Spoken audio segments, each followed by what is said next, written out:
Michal. We're in Israel right now in the city called Givatayim. From the time I remember myself, like even in kindergarten, in Israel we always talked about peace. We used to write poems about peace, tell stories about peace. Like the peace was a dream that we're trying to get to. So we educated to think about peace. That was something that I really related to. It was easy for me as a kid. All kids want peace. When I was a kid, I used to write poems about peace. And when I started knowing more politics, of course, I wanted peace for everyone, not just for the people who are Jewish, who are my neighbors. I wanted peace for the Palestinians people and other Arab countries that neighbors of ours. Even when I could vote for the first time and after, I always voted for peace. I used to talk to people about it. I'm an educator, so I used to talk to my students about it a lot. One of my best friends is Arab. So yeah, this is that was my goal. I used to go also to protests that called for peace with no border in Gaza. I believe that most of the majority of the people in Gaza want peace like me. And if we just give it a chance, we can work together, build together, dream together, and create a different future for our kids. It was all about peace. I always have zero tolerance to terror. And it's not only terror in the neighborhood, it can be also if I hear something that happens in the train in India or in London. I think that terror doesn't need to be, it can be part of humanity. Like it can't, it just can't. It's the worst of the worst that we can have in our world. When I saw what happened in October 7, what happened to people, it's not just that they got killed, they butchered, and small kids butchered, and young women, young kids, girls were raped. So it wasn't just one or two cases, it was thousands of cases. So I started read more about what's going on in Gaza, going on TikTok, talking to other people in Gaza, trying to see what the neighborhood in Gaza thinks, not only what people tell me to think with the news and stuff. And I talked to a lot of people, and basically it's the same as the polls say, it's the same as the government say.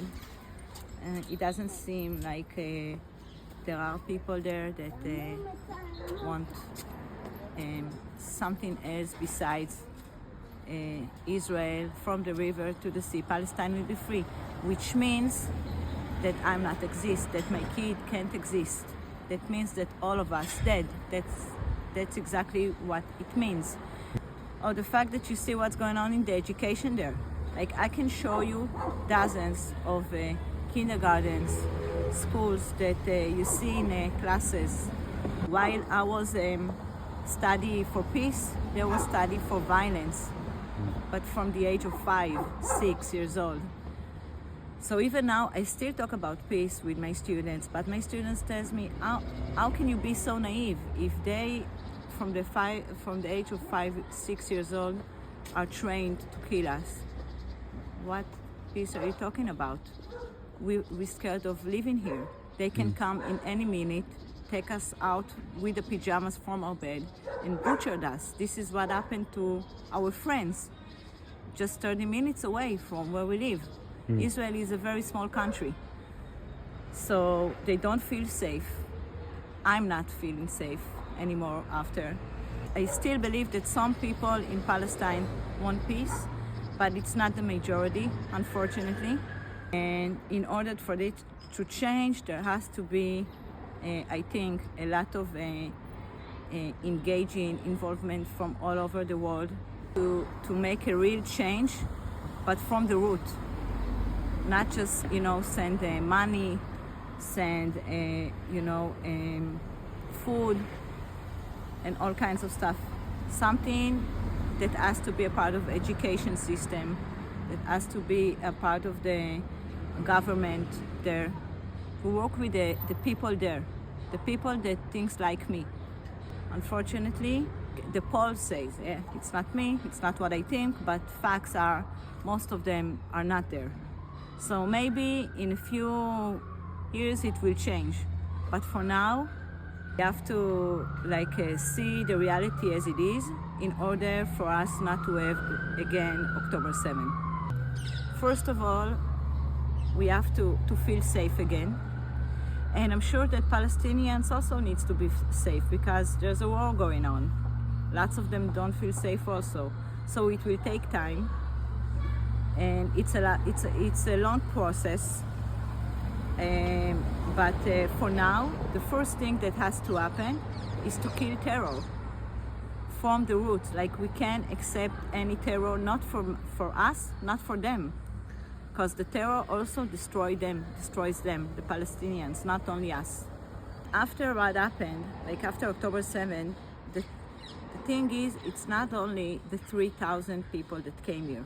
Like, some of them were terrorists, but some of them was just, Palestinians that lives in Gaza and decide to be terrorists at the same day. There were terrorists before. So part of the 3,000, you can see, if you went to Telegram, to other channels of Gaza, after that they posted and they took it up. But I still got the chance to see how they celebrate in the streets. Thousands of people celebrated, eating candies and, just happy for what just happened, for the massacre. So for me, a person that's happy when there's a massacre going on is not a peace person, no matter what my views or his views. It can come together. And so many of them, so many on the streets were celebrating. So it's not just the 3,000 that did it. It's much, much, much more. One of my first goals is to have peace. Not only for me. It didn't change. In fact, it only even became much more clear. The peace can't come with the terror. Now, if I really care about the Palestinians, not the ones that came to murder us, the ones that actually innocent and suffered right now, I will kill the terror for them because it controls them. It kills them any opportunity to have a future, an education, and health, or some kind of future for the kids there. There is none. If you really care about people and you really care about peace, you will understand that in order to get there, it's rough, it's a rough way, but we can stop, because stop means that they're going to suffer more, and we're going to suffer more, and terror will win. We can't let it happen. Prices that we need to pay, prices they need to pay, but I believe in the goal, and it's still a peace goal, even more.